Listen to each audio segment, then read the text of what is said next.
Bueno, acabamos de escuchar el concierto de Pablo Echaurren y lo tenemos aquí para comentar un poquito del programa y también saludamos a Javier Kovacevic, como es tradicional, para revisar un poco de datos del programa que acabamos de escuchar. Hola Pablo, hola Javier, ¿cómo están? Ya, ya.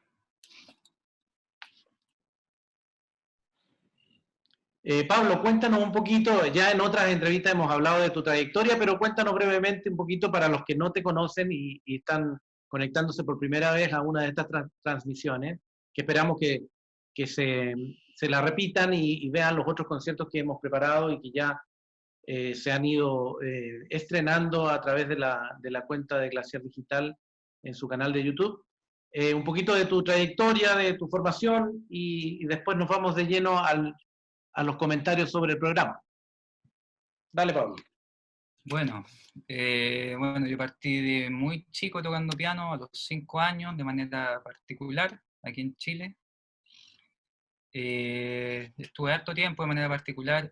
En el 2004 ingresé al Conservatorio de la Universidad Mayor. Estuve ahí en buen tiempo. Tuve otro profesor ahí que se llama Luis Alberto Latorre, pianista de la Sinfónica, un gran pianista.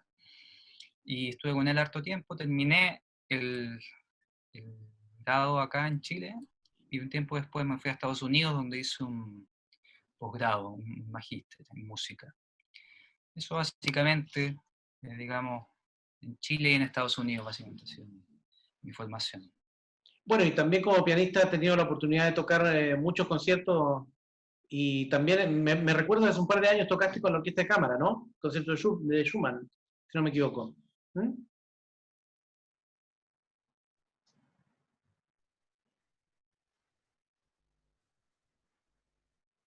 Sí, ahí se te anduvo cortando un poco, así que no entendí bien todo, pero efectivamente a la vuelta a Estados Unidos tuve ahí el privilegio de tocar con la Orquesta de Cámara de Chile, un concierto de Schumann. Era mi primera vez que tocaba con orquesta, fue una gran experiencia, es bien distinto de tocar solo. Claro, es una Aparte, experiencia muy distinta. Bueno, y la música de cámara también es una experiencia también distinta a tocar solo, justamente por el, así es. por el ensamblaje, digamos, y por hacer música, no, o sea, un poco tener una gran responsabilidad, pero compartir esa responsabilidad. ¿Mm? Sí, básicamente uno tiene que estar mucho más atento a todo lo que está pasando, ¿no? Y la manera de tocar tiene que ser también mucho más clara, directa, y uno no puede darse tantas libertades, ¿no?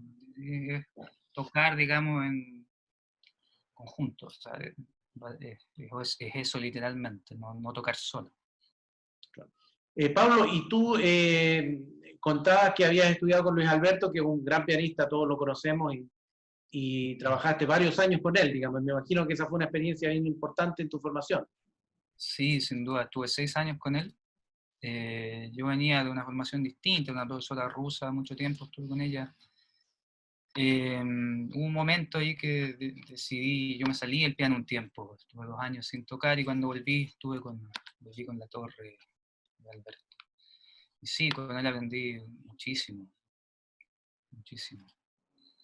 El profesor más importante, diría yo, por lo menos en mi etapa en Chile, sin desmerecer a nadie, pero No, claro, no, claro. Siempre todas las cosas van sumando y cada uno de nosotros que ha tenido, y ustedes también que ahora tienen una labor pedagógica también importante y formando a las nuevas generaciones, claro. todo va siendo, digamos, un poco información que va transformando tu manera de ver la música y un poco cada profesor aportó lo suyo, digamos.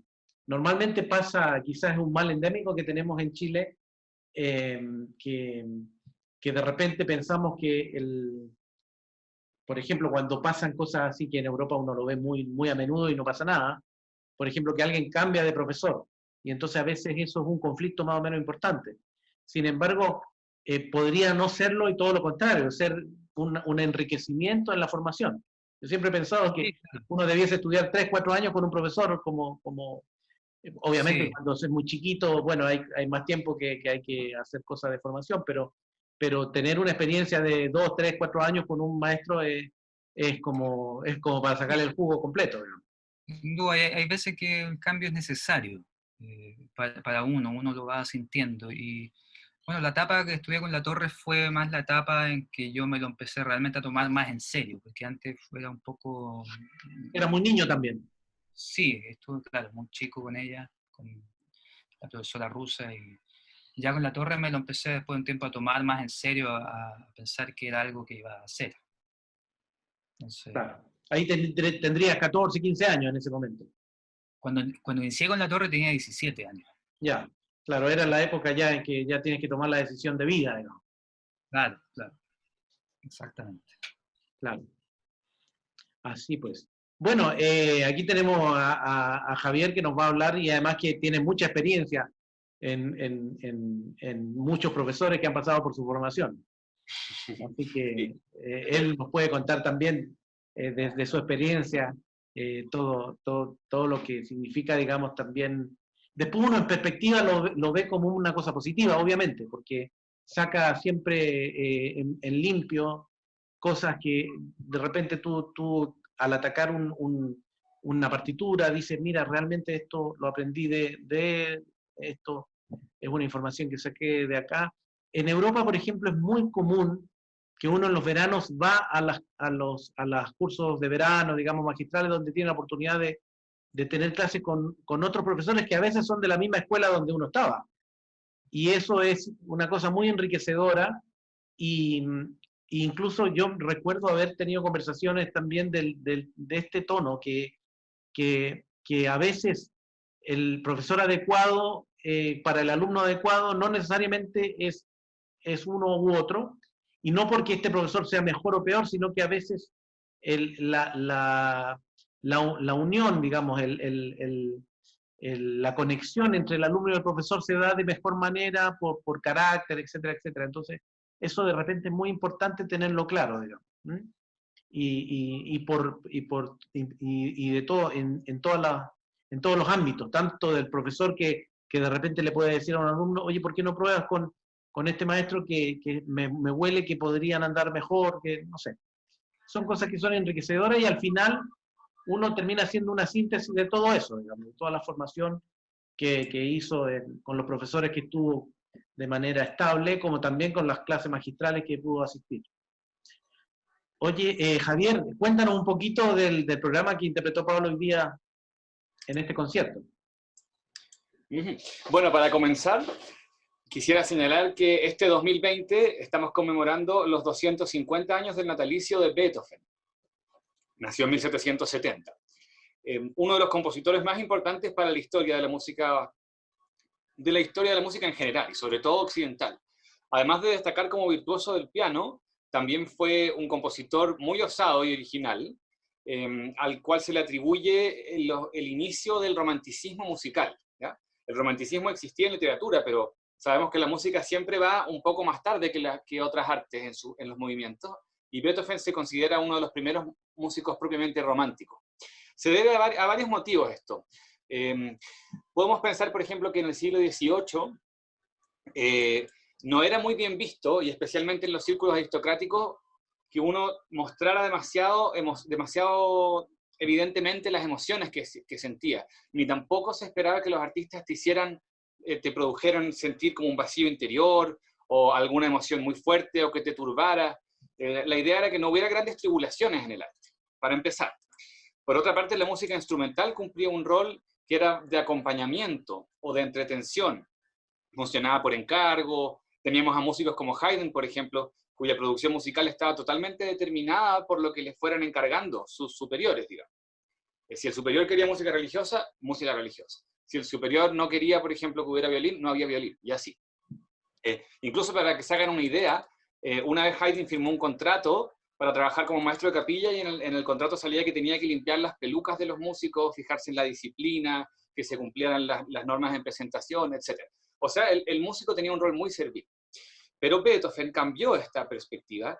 Él renunció a esto y se mostró como un individuo dispuesto a exhibir su propia personalidad, su individualidad, y además imprimir un sello filosófico en la música que componía. Entonces empezó a generar grandes impresiones en el público, porque presentaba, por ejemplo, una sinfonía que duraba 1 hora, y que tenía partes muy fuertes, otras muy suaves, grandes contrastes, luchas titánicas, etc. Se habla en todo caso de 3 etapas en la producción de Beethoven. La primera es cuando él recién llega a la ciudad de Viena, desde Alemania, donde triunfa como intérprete, vive también un poco al estilo de Haydn, con los aristócratas, haciendo clases, etc. Pero luego se da cuenta de que se está quedando sordo, y esto se suma también a su interés por la vertiente filosófica iluminista y por las ideas revolucionarias en Francia, y surge el llamado periodo intermedio o heroico, que está caracterizado por esta voluntad de lucha, a nivel filosófico, por supuesto, pero también a nivel personal, por los problemas derivados de la sordera. O sea, imagínense para un músico, para un pianista, no poder escuchar bien cuando toca, o cuando dirige, tampoco poder escuchar.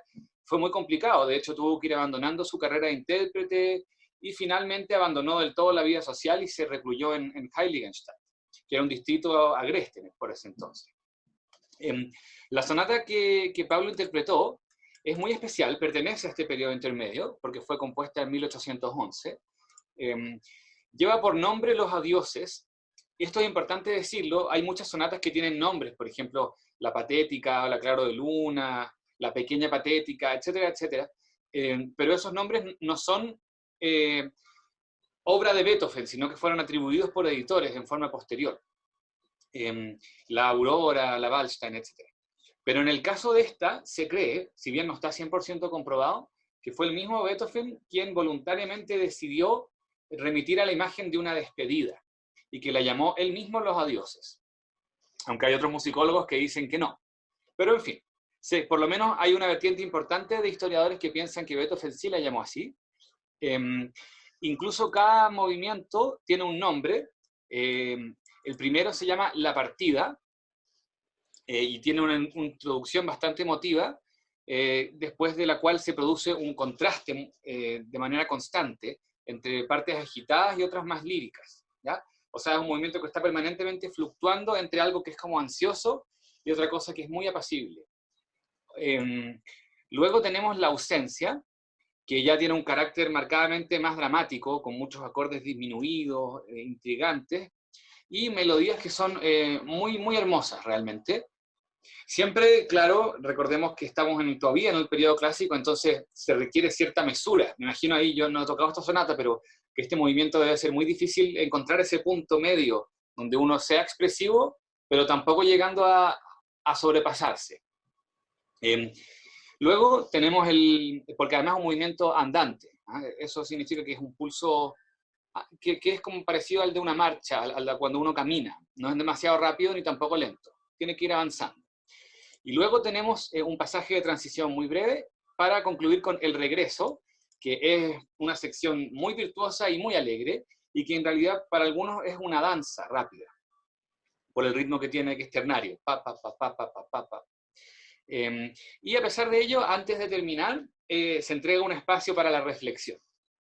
Es también interesante señalar que esta sonata Beethoven se la dedicó, digo, al archiduque de Austria. Y es bastante paradójico porque Beethoven amaba a Napoleón, o lo amó un tiempo después, de hecho se enojó con él y hasta tachó su nombre en las dedicatorias, pero se la dedicó al archiduque de Austria, quien paradójicamente se tuvo que arrancar de Viena cuando Napoleón le invadió. Así que bueno, para que vean ustedes. Eso sería a grandes rasgos. Pablo, te doy la palabra. Sí, eso es interesante porque cuando estabas comentando que hay musicólogos que dicen que no fue así, que no fue él quien le puso el nombre. Bueno, tiene una ¿cómo se llama? Palabras, ¿no? No sé si eso habrán sido de Beethoven, entonces cuando dice los primeros acordes, ¿no? Lebe, Wohl, que en alemán, que sería como adiós, ¿no? Efectivamente, si se la dedicó al archiduque, yo pienso que efectivamente él le puede haber puesto este nombre. El carácter también.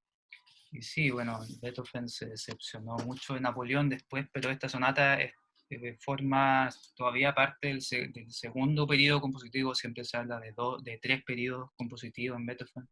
El primero, el más clásico, después el segundo, donde él estaba como más en apogeo compositivo, y el tercero, donde ya es la etapa de la madurez, ¿no? Esta sonata es muy, entretenida de tocar en realidad, básicamente. No, no diría que es particularmente difícil. Por ejemplo, tiene esas cosas como en el segundo movimiento, donde decías tú que cuesta encontrar el balance. Pienso yo que en ese sentido Beethoven ayuda un poco precisamente al ponerle como tempo o carácter, digamos, la palabra andante, porque efectivamente es una pieza que podría convertirse en algo como de carácter muy pesante, tiene muchas disonancias y mucha cosa como que podría volverse una cosa demasiado intensa, ¿no? Casi ya una música como periodo romántico netamente. Pienso yo que el toque de mesura que él le da es ponerle andante, ¿no? Porque de esa manera, si él lo hubiese puesto adagio o lento a esto, uno como pianista interpreta una cosa muchísimo más dramática y muchísimo más pesada, ¿no? Más densa aún.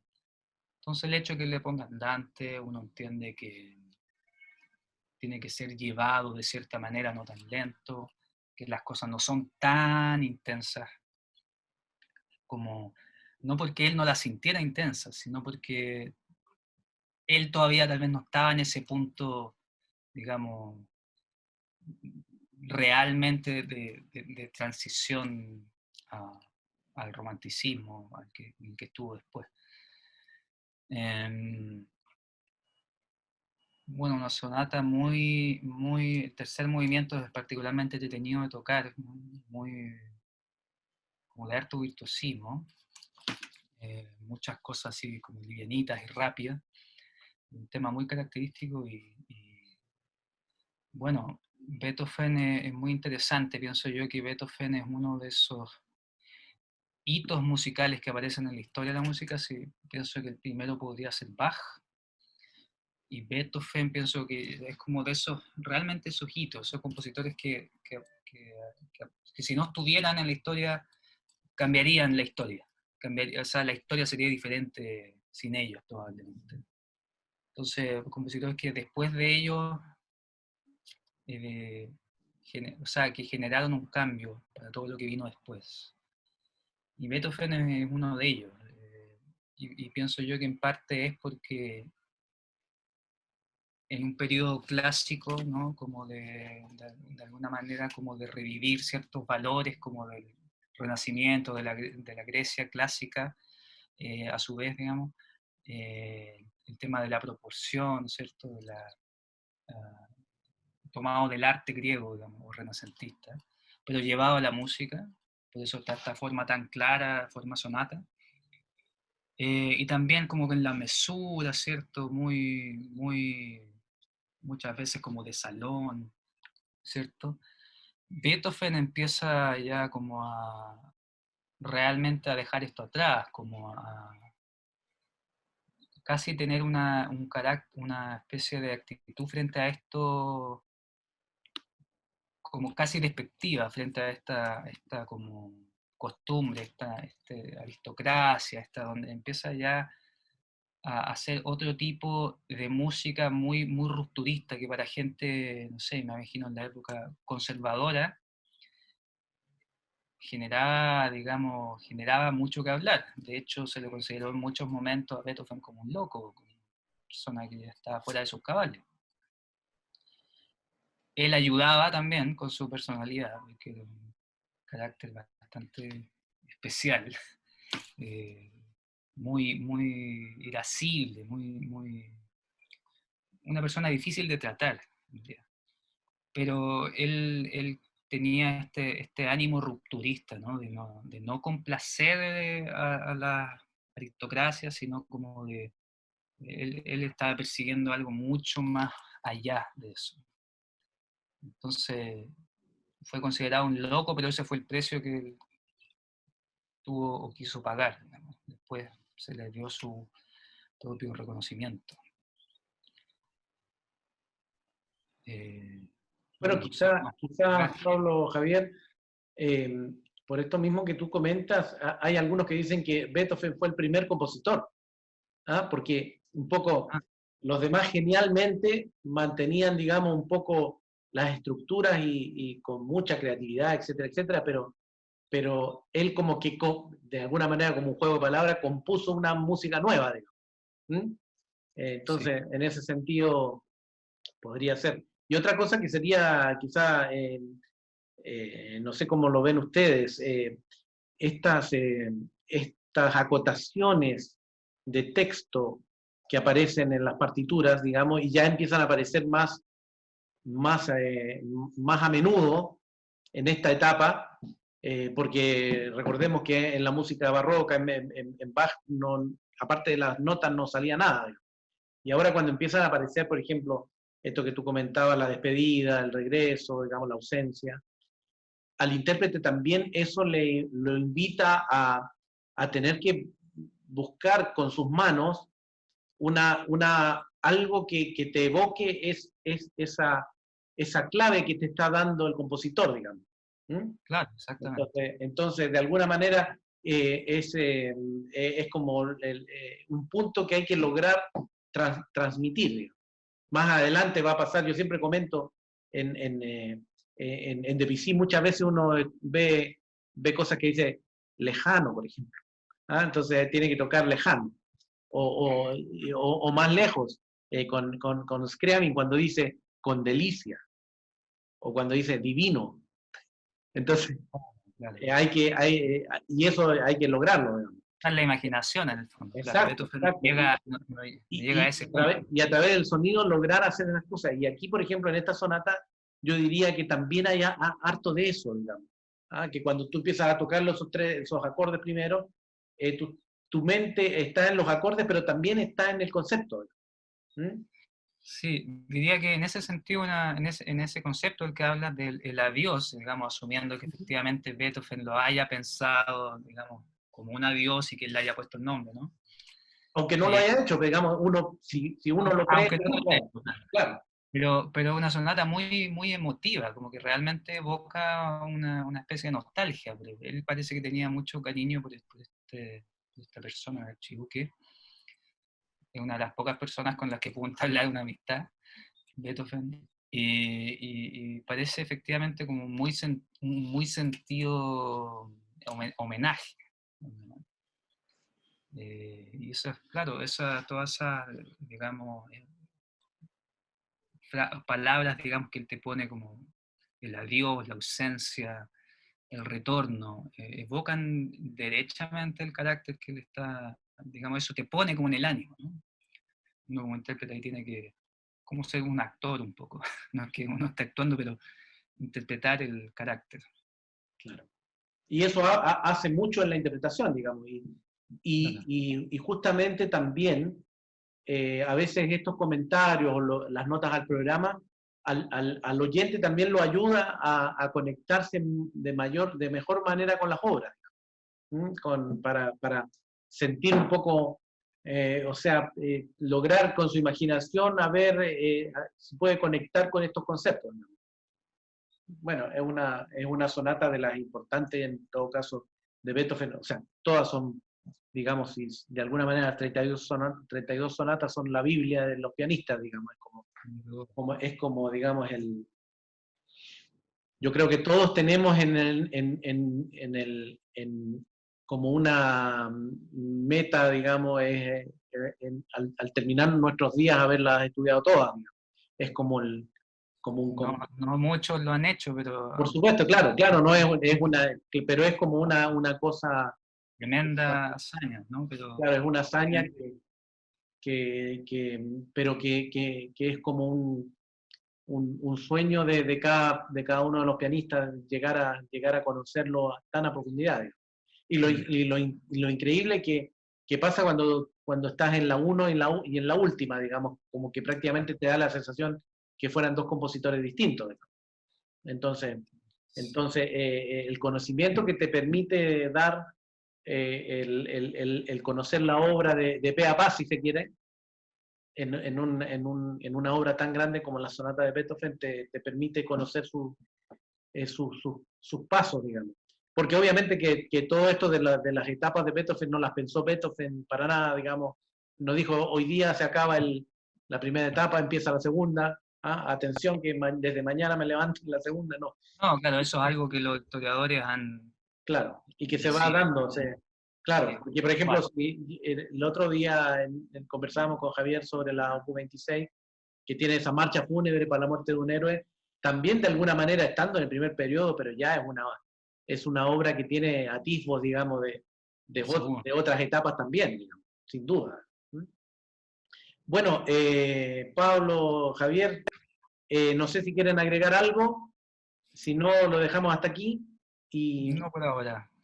e invitamos al público a que nos siga disfrutando de los conciertos que estamos transmitiendo a través del canal de YouTube de Glaciar Digital. Todos los viernes, sábados y domingos hay varios estrenos y por supuesto en la lista de reproducción del canal va quedando todo lo que ha sucedido hasta ahora y van a quedar para disfrutar los conciertos que en total van a ser 50 o algo más y hasta el día 20 de diciembre, que son los últimos estrenos, pero van a quedar ahí para disfrutarlos mucho y por mucho tiempo. Les agradezco, un abrazo y nos vemos en la próxima. Que estén muy bien. Chao, muchas gracias. Adiós. Chao.